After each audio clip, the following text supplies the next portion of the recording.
président Lương Cường et le secrétaire général et président Lao Thongloun Sisoulith ont assisté à l'échange d'amitié Vietnam-Laos. Le Vietnam renforce la transparence des chaînes d'approvisionnement face aux nouvelles exigences commerciales mondiales. En fin d'édition, rencontrons Patrick Chauvel, un reporter français qui a immortalisé des instants inoubliables d'un Vietnam meurtri par les bombes mais épris de paix.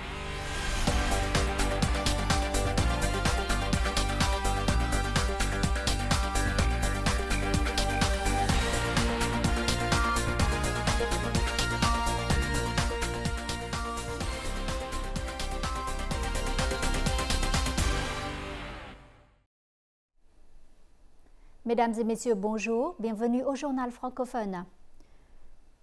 Poursuivant sa visite d'État au Laos, dans la matinée du 25 avril, le président vietnamien Lương Cường et le secrétaire général du Parti populaire révolutionnaire du Laos et président Lao Thongloun Sisoulith ont assisté à l'échange d'amitié Vietnam-Laos. Dans son discours, le président Lương Cường a exprimé sa joie de se rendre au Laos en tant que chef d'État vietnamien, de rencontrer ses camarades Lao et de témoigner des réalisations importantes obtenues par le Laos après 40 ans de renouveau. Il a exprimé sa profonde gratitude envers le parti, l'État et le peuple Lao pour le soutien précieux et constant qu'ils ont apporté au Vietnam, tant pendant sa lutte pour l'indépendance nationale qu'aujourd'hui dans son œuvre de développement et de défense du pays. Il a souligné l'importance cruciale de sensibiliser les générations futures des deux nations dans la profondeur de leur amitié, à la singularité de leur solidarité et à l'étendue de leur coopération afin de préserver et de développer ces liens précieux.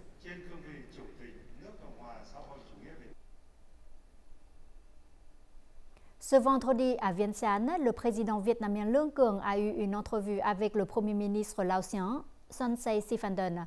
Les deux dirigeants ont exprimé le désir de faire de la coopération économique et commerciale un véritable pilier des relations bilatérales en visant une valeur des échanges de 5 milliards de dollars dans les années à venir avec un objectif d'augmentation de 10 à 15% dès cette année. Hanoï et Vientiane ont aussi convenu d'intensifier la coopération bilatérale, notamment dans la défense et la sécurité, la lutte antiterrorisme ainsi que la lutte contre la criminalité transfrontalière.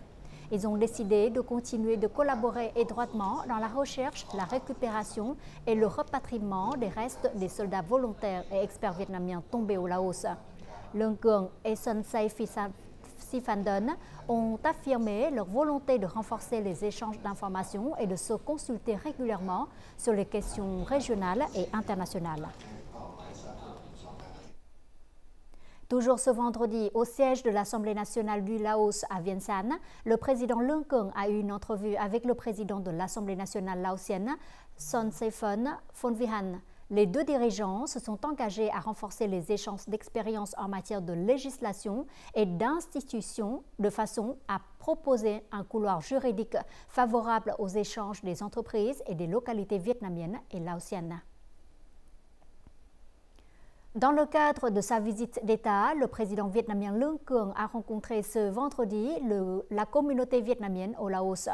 Devant environ 100 000 Vietnamiens installés dans le pays, le président Lương Cường a salué leur contribution à la société laotienne ainsi que leurs efforts pour préserver la culture et la langue vietnamienne à l'étranger.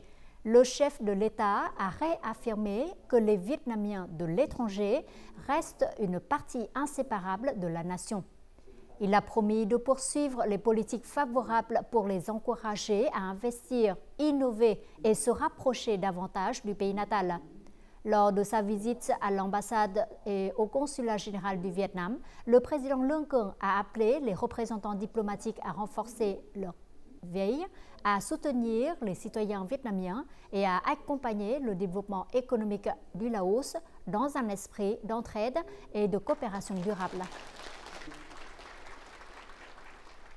Et ce soir, le président Lương Cường et la délégation vietnamienne ont quitté Vientiane, clôturant avec succès cette visite d'État au Laos.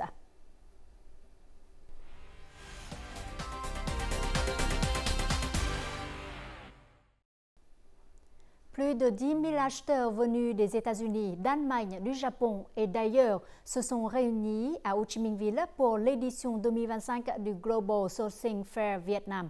Près de 30 000 produits d'exportation issus de secteurs tels que le textile, le plastique, l'électronique et l'ameublement y sont exposés.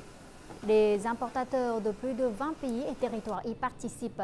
Pour sa troisième édition, l'événement vise à renforcer les liens internationaux et à accompagner les entreprises dans l'évolution des chaînes d'approvisionnement mondiales. Alors que les marchés mondiaux imposent des réglementations commerciales plus strictes, les exportateurs vietnamiens sont soumis à une pression croissante pour démontrer la transparence et la légitimité de leur chaîne d'approvisionnement. En réponse, le ministère de l'Industrie et du Commerce a publié de nouvelles directives visant à renforcer la surveillance des matières premières importées.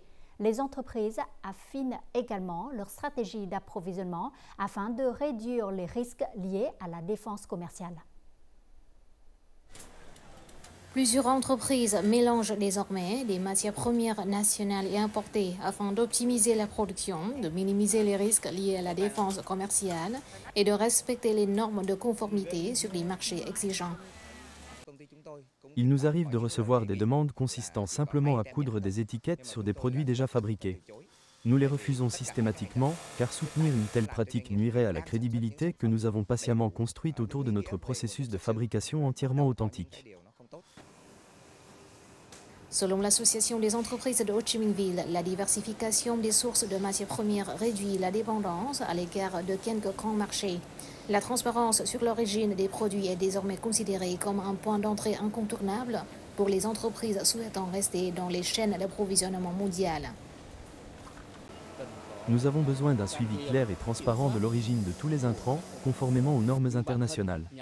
Un contrôle juridique et une forte responsabilité des producteurs dans la vérification de l'authenticité de leurs matières premières sont essentiels. D'un point de vue réglementaire, le ministère de l'Industrie et du Commerce encourage les entreprises à allier la transparence de la chaîne d'approvisionnement et le développement stratégique de l'OCMAC afin de renforcer leur crédibilité. Le ministère continuera de soutenir les efforts de diversification des marchés et de promotion des produits vietnamiens, en évitant une dépendance excessive à quelques grands marchés. Afin de renforcer les mesures de conformité, le ministère de l'Industrie et du Commerce a révoqué l'autorisation de certaines entités à délivrer des certificats d'origine, des certificats de non-manipulation et des numéros REX.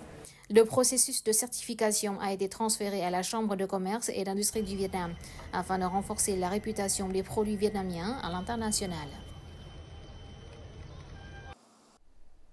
Afin d'accroître la capacité des sources d'énergie, le gouvernement a officiellement approuvé le plan énergétique 8 révisé qui fixe un objectif de capacité énergétique nationale à plus de 183 000 MW d'ici 2030. Le plan vise également à développer fortement les énergies renouvelables. La part de l'électricité produite à partir de sources renouvelables devrait atteindre 28 à 36% avec la mise en service de 2 centrales nucléaires. Selon les scénarios de croissance proposés d'ici 2030, la capacité énergétique totale du système augmentera de plus de 2 fois par rapport à aujourd'hui, ce qui signifie que plus de 10 000 MW de nouvelles sources d'énergie devront être mises en service chaque année. En mettant l'accent sur le développement de projets d'énergie renouvelable et de nouvelles sources d'énergie, les centrales nucléaires Ninh Thuận 1 et 2, d'une capacité de 4 000 à 6 400 MW, seront intégralement mises en service d'ici 2030, contribuant ainsi à assurer une source d'énergie de base stable. L'objectif de l'ajustement du plan énergétique 8 est d'une part d'accroître les sources d'énergie renouvelables afin de disposer d'une réserve pour certaines sources d'énergie du réseau et d'autre part d'introduire l'énergie nucléaire à une échelle de 4 000 à 6 000 MW. Nous devons également prendre en compte et apprendre des modèles des pays expérimentés. Le gouvernement vietnamien déploie d'importants efforts pour développer les industries, notamment les hautes technologies, l'IA et la construction de centres de données. Presque tous les secteurs ont un besoin urgent d'énergie. Donc promouvoir le développement énergétique est nécessaire.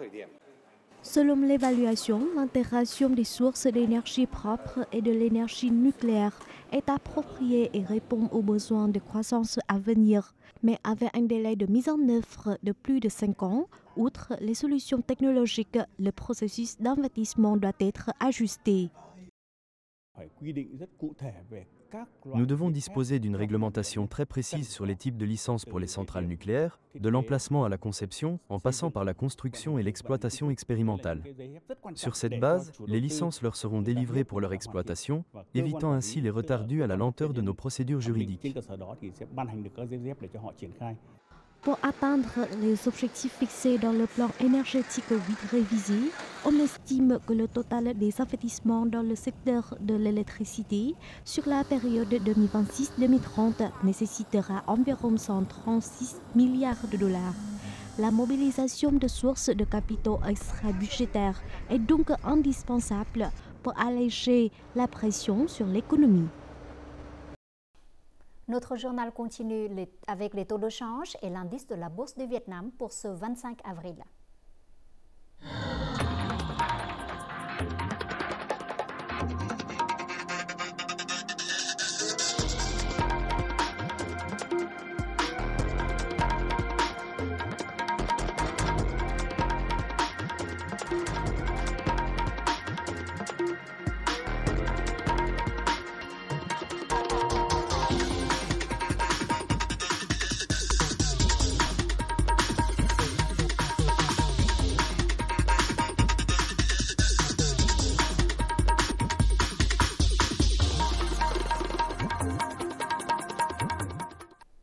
Le Vietnam a officiellement classé la piste Ho Chi Minh en mer comme site historique national spécial.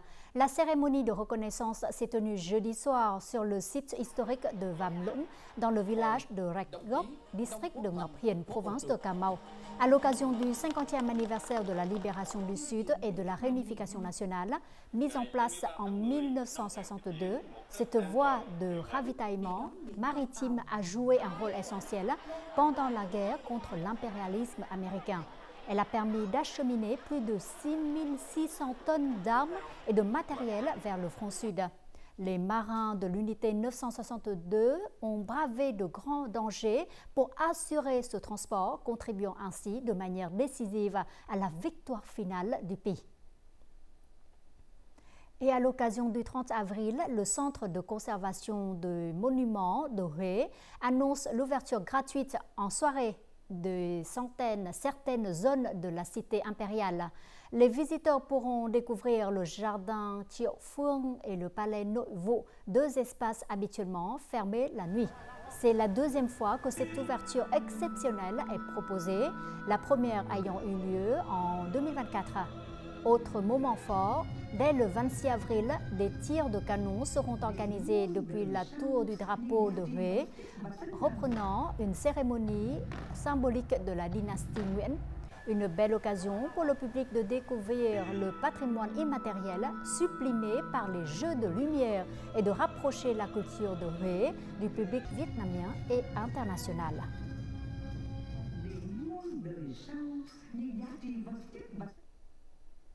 À l'approche du 30 avril, les médias internationaux ont couvert l'actualité du Vietnam, un pays qui s'est relevé des cendres de la guerre pour retrouver sa liberté et son indépendance il y a 50 ans.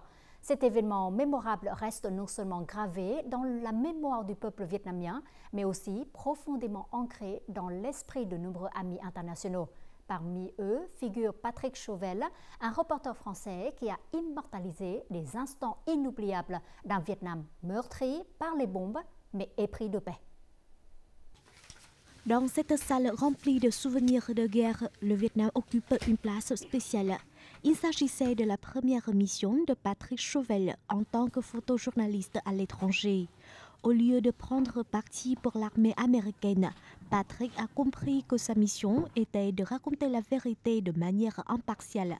Ce changement de perspective, il l'a acquis au fil de ses 6 ans passés sur le terrain durant la guerre du Vietnam, marquée par des rencontres déterminantes. Ça reste un souvenir extrêmement fort. En fait, c'est un prisonnier vietnamien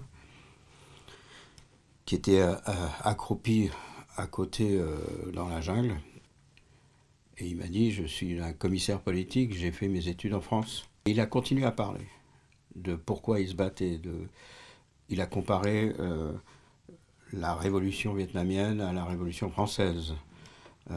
Il a même comparé la lutte de l'indépendance des Américains contre les Anglais. Mais son discours était bien, était juste.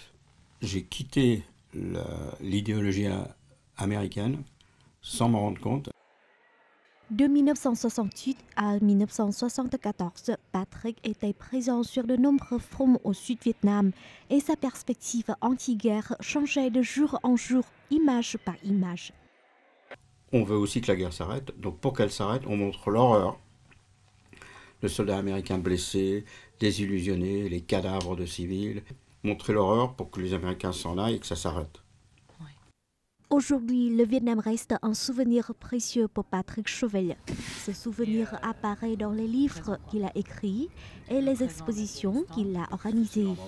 De plus, sa fondation Patrick Chauvel a publié en France le livre Photos du Vietnam, composé de 140 œuvres de photographes vietnamiens prises pendant la guerre, présentant au monde pour la première fois une perspective différente sur la guerre pour protéger le pays du peuple vietnamien. Comme Patrick Chauvel l'a toujours dit, le Vietnam a contribué à la création de sa carrière de correspondant de guerre.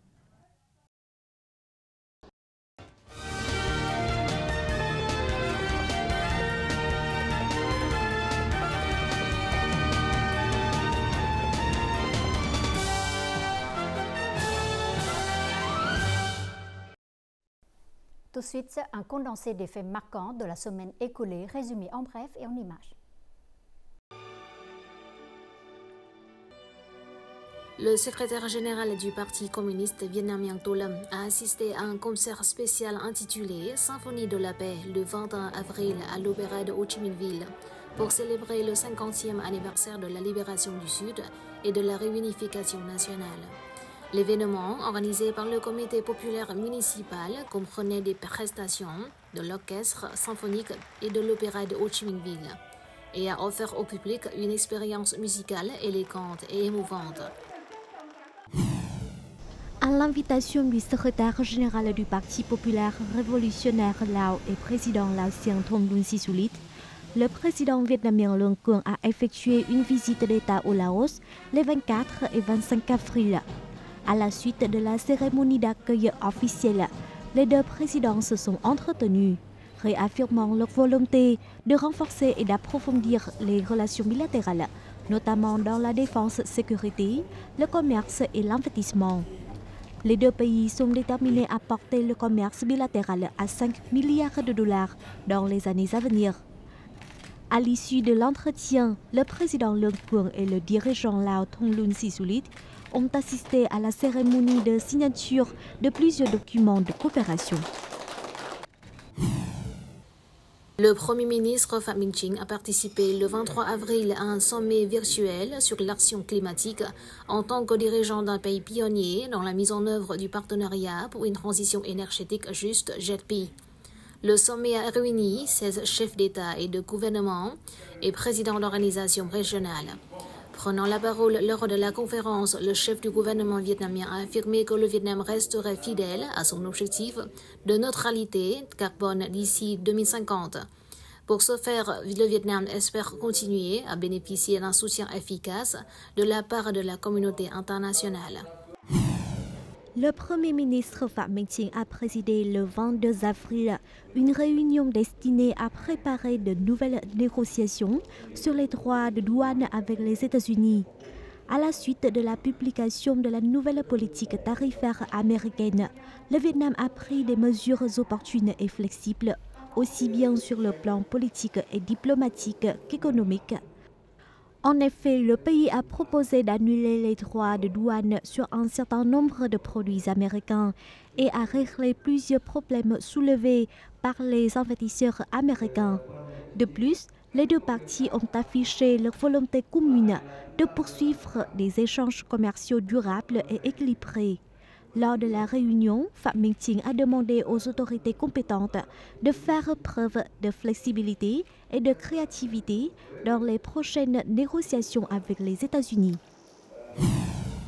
Le 23 avril, le groupe Vietel a lancé le chantier du premier super centre de données, de recherche et de développement de haute technologie au Vietnam.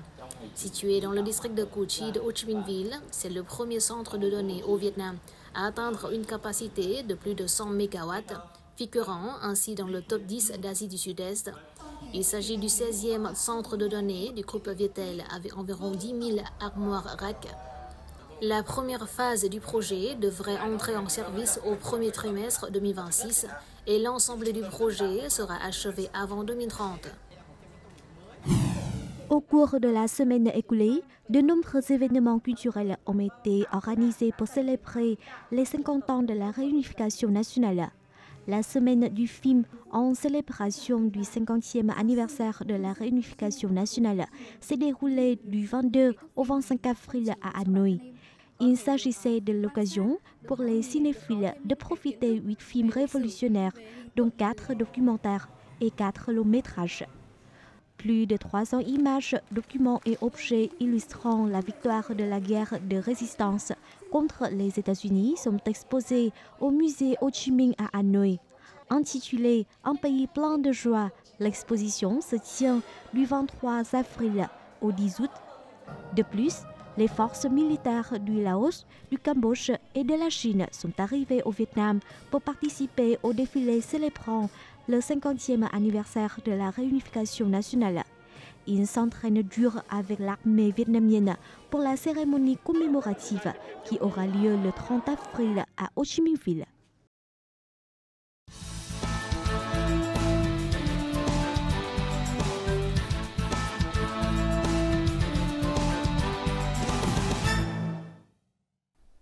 La médecine traditionnelle vietnamienne a été développée au cours de milliers d'années et est étroitement liée à la civilisation du riz.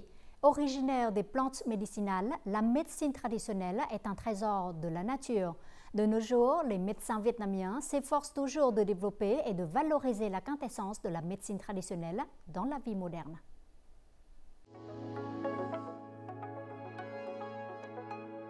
Depuis la période des rois Hùng, les anciens Vietnamiens savaient utiliser des herbes naturelles pour soigner les maladies. Durant la période féodale, de nombreux médecins célèbres tels que Tuệ Tĩnh ou Hải Thượng Lãn Ông Lê Hữu Trác ont systématisé les prescriptions médicinales, posant ainsi les bases de la médecine traditionnelle vietnamienne.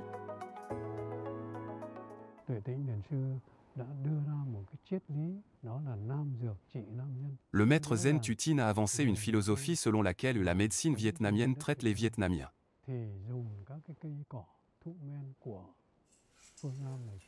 C'était aussi une aspiration de Thu Trinh qui voulait faire de la médecine traditionnelle une spécialité du peuple vietnamien.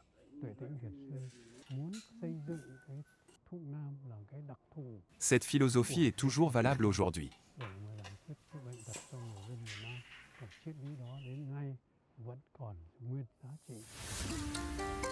Le temple Bia dans le district de Cẩm Giang, province de Hải Dương, est le lieu de culte du grand médecin Tuệ Tĩnh, l'ancêtre de la médecine traditionnelle vietnamienne.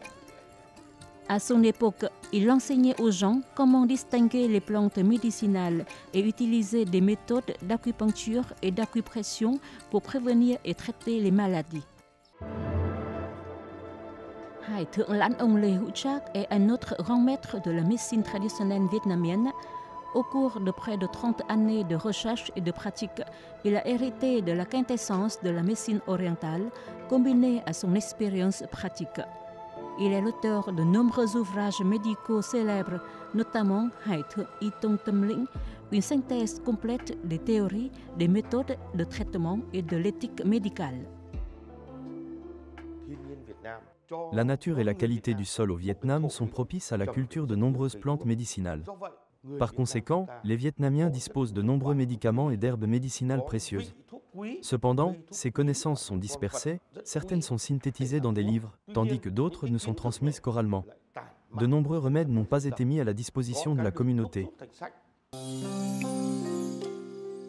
Avec plus de 70 ans d'attachement à la médecine traditionnelle, le médecin émérite Nguyễn Đức Đoàn se concentre à préserver les précieuses connaissances populaires de ses ancêtres afin de faire revivre la médecine traditionnelle.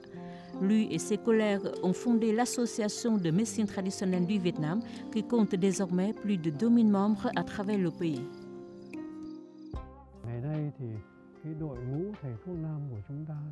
Aujourd'hui, les praticiens en médecine traditionnelle sont plus nombreux et plus compétents.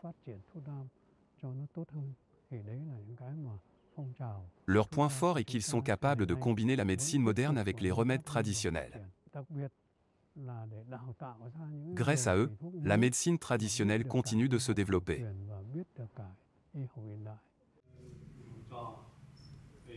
La médecine traditionnelle n'est pas seulement une profession.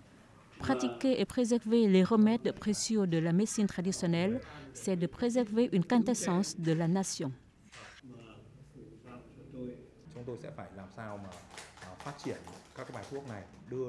Il faut à tout prix sauvegarder la médecine traditionnelle, surtout les remèdes familiaux transmis de generation en generation. Dans les années 1960, il y avait des remèdes anciens développés par les 28 meilleurs médecins du Vietnam. Mais au cours des 60 dernières années, leur efficacité s'est affaiblie. Il faut mener des recherches très approfondies pour évaluer la valeur des remèdes et utiliser l'expérience clinique de l'équipe médicale pour ajuster les remèdes à la condition physique de la population vietnamienne.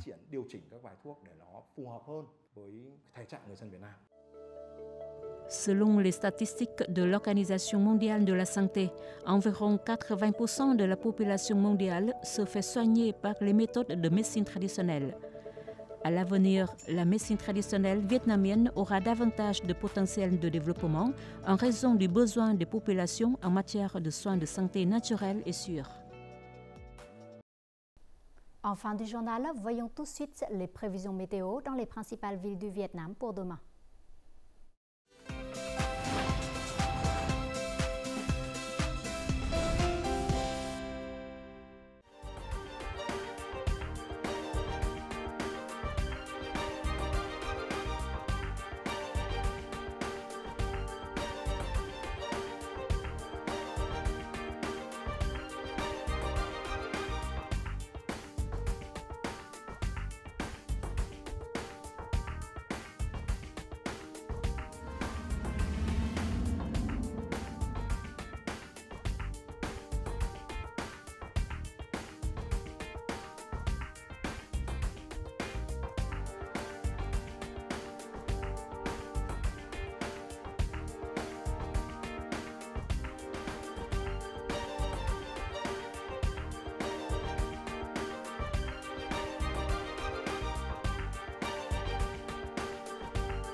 Les informations sur la météo a clôturé notre journal. Merci pour votre fidélité. Très bon week-end à vous tous et à la semaine prochaine.